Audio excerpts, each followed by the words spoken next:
So, do you think there is a goalie controversy? No. Not at all? Should there be one? No. Excuse me. It has to be Matt Murray.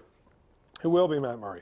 He goes through these stretches where he, it is what it is. Yeah. He's your guy. So, no, I don't think Yeah, there I think, but this can put a little bit of pressure on him. No, that might be true, maybe. but my point is, when it comes down to I'm always for riding the hot hand.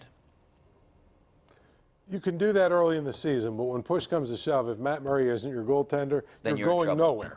All right, okay, let's talk about where there is a quarterback controversy. It's the quarterback, Mason Rudolph. I think Tomlin made the right decision. I had a chance to talk to Devin Hodges today.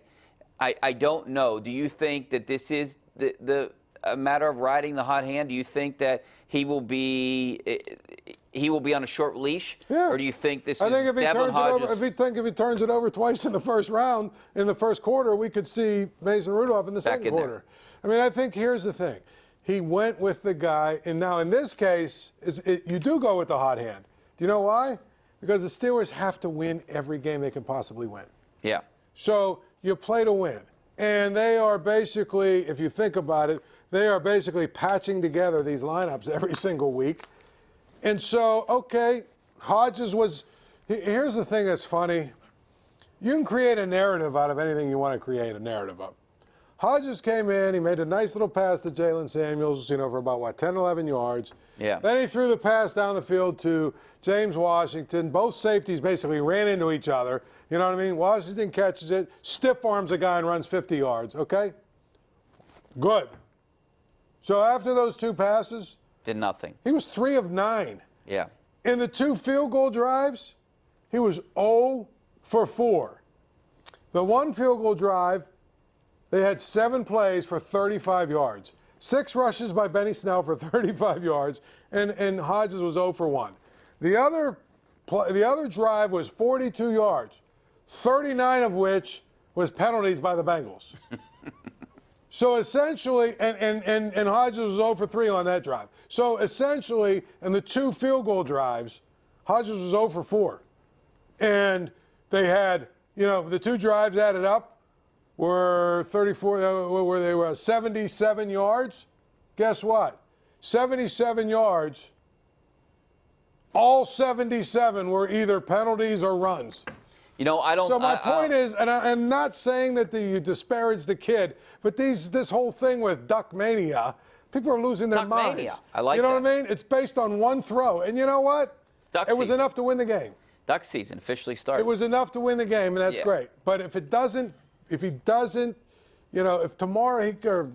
Sunday he comes out and throws a bunch of interceptions early on, he's going to be out, and they'll put Rudolph back in. They've got to try and win games. I 100% think we're going to see Mason Rudolph play again the rest of the season. All right, the other news that was kind of, buried today.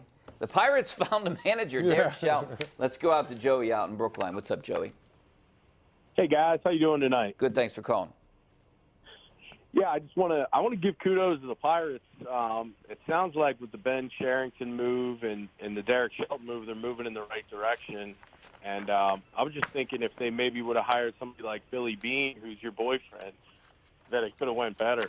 Yeah, it's a great call. I appreciate it. I think that It's the night before Thanksgiving. Yeah, and this I know. moron- Okay, go ahead. Next. Whatever. Sometimes these calls are entertaining, but I can't. They believe are, that- but it's like that you know wasn't what? even a good prank It's call. stupid. But All let's right, do better. Let's go Come out on, to let's do Pete, better. Pete out in.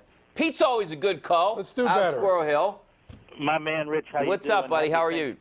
Happy Thanksgiving to both of your families tomorrow. A safe one, please. To you too. What I'm calling about, Rich, is James Franklin.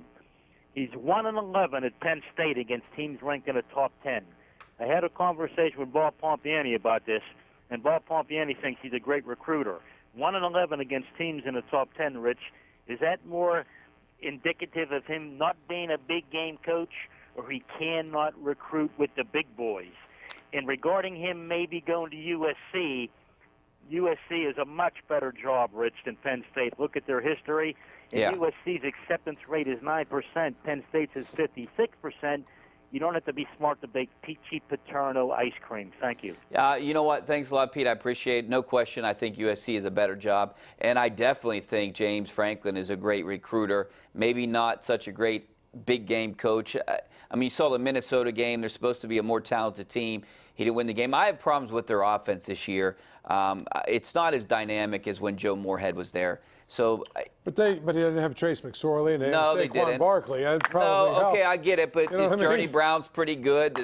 Their quarterback's coming on. The quarterback was hurt in the last game against Ohio State. I don't know if that would have made a difference if Clifford was in there or not. Be honest, when the backup came in was when they scored 17 points. If he's offered that job at USC, I think he has to go, right? It's a better job.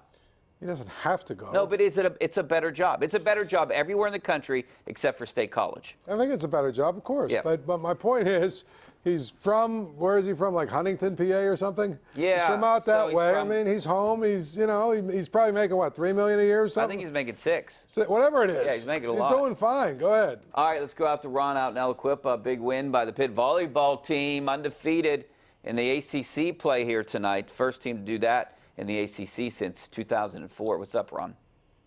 Hey, guys. Thanks for calling. My question is, why does Pitt volleyball get so much little coverage in the national press? Happy Thanksgiving. All right, thanks a lot. I don't know if you follow the Pitt volleyball team a lot, but they're ranked second in the country. I know you knew that, but I know when you saw those standings, how they do in the college football playoffs, that they would potentially be the 5th seed. I don't know how they get that. Essentially, I mean, maybe it's a strength of schedule. I have no idea. I don't know. Who gives? Whatever. Good. They're the 5th seed. Great. Okay. All right, we got to take a break. Back with more of your phone calls. We could see that Paul wants to talk about Pitt volleyball tonight. Maybe we could talk about light up night again. No, let's not do that. Yeah, you sure? Anything else Let's going not on? do Is it a that. big night? Did you find parking tonight? All right, back in a couple of minutes.